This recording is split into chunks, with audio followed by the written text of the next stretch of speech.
NR42 Air Dry Clear Coat is designed to give a durable, high-gloss finish.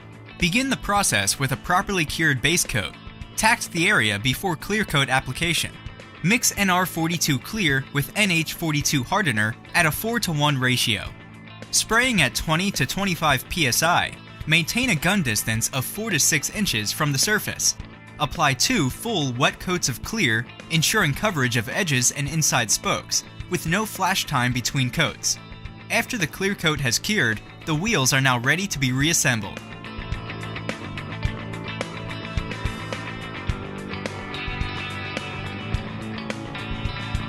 For more information on alloy wheel repair and products, please visit awrswheelrepair.com.